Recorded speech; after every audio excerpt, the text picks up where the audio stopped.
What is up, guys? Tony here with Tony's Tech Time Episode 2. Today we decided to go with the most extreme computer, coming in at $8,000 because after that $300 video, I need something a little bit more extreme. So here we go.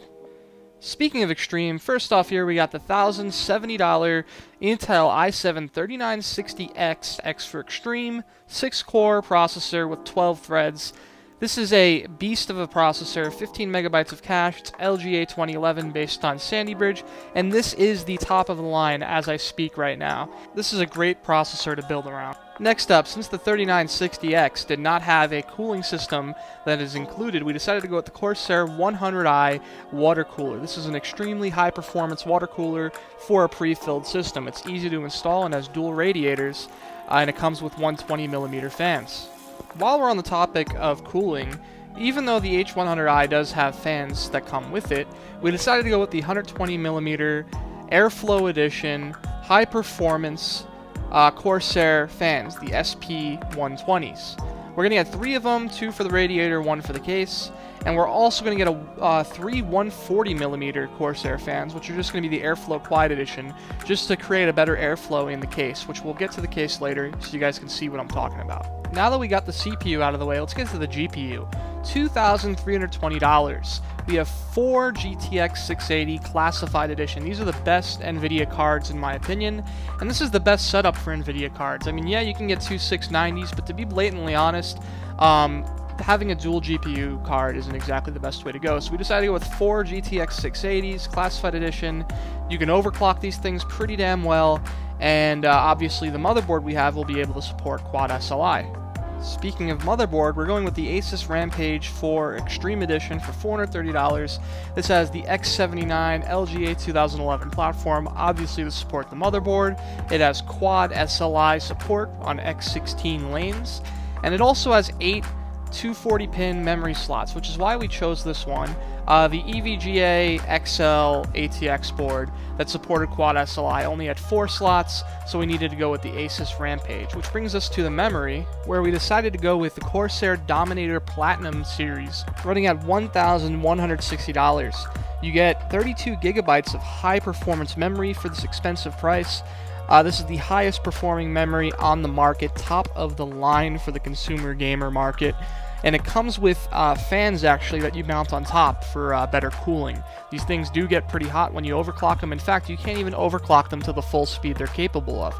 But with the setup that we have so far, you should be able to get at least 2,400 megahertz with this setup. For storage, we decided to go with 2 OCZ Vertex 4 512 gigabyte SSDs, which gives you a total of 1 terabyte. I hope you guys are good at math.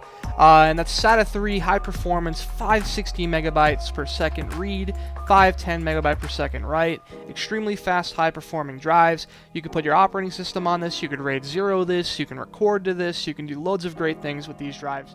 And even though 1 terabyte is a lot for solid state drives, we know it's not enough, so we went with 3 4 terabyte Black Edition Western Digital hard drive disks for 12 terabytes total of space, which is a lot of space overall. I mean, I couldn't even think of how to fill all of that, but you know what? It's worth it. These are high performance drives coming in at almost $1,000 just because of their sheer performance, but it is worth it. We also decided to include an LG Blu-ray DVD combo drive, 10 times Blu-ray disc speeds, 16 times DVD speeds, and it is optional because it might break the bank. No, I'm joking. It actually is optional just because most people don't even use CDs nowadays. They are outdated, but it is good to always have one just in case someone gives you a CD and they want you to burn some music onto it or whatever the hell it is. So I decided to throw this in even though it's only $60. And last but not least of the components, the most important thing actually, the power supply. There are a lot of cards in here, a lot of expensive high power parts in this computer, so we needed one of the best power supplies in the market, and the EVGA Supernova Next 1500 watt power supply. This thing could handle anything. It's one of the best power supplies in the market. In fact, it could be argued as the best power supply in the market. It looks sick, it's a great power supply, and this is the one we chose for this build. So of course we need a place for all these components to go, so we went with the Corsair 800D Obsidian case. This is $300. It's a great price. Aluminum and steel strong chassis. There's a lot of great features, including great cable management, great airflow, and this thing is huge. This thing's massive, which is good because we have a lot of components going into this build. This thing is elegant, it looks beautiful, and is the envy of all gamers, including myself. I would love to have one of these for my system. But it's a great case overall. It'll hold the ATX XL motherboard that we decided to go with, and all of your impressive components will look great inside of this case. So all in all, this is one of the top builds you can make nowadays in terms of the consumer gaming level.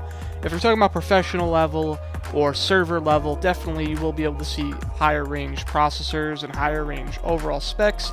This is definitely the highest range you can get for a consumer product. It's $8,000, probably not in many people's price range, definitely not in my price range, but it's definitely the top build at the moment.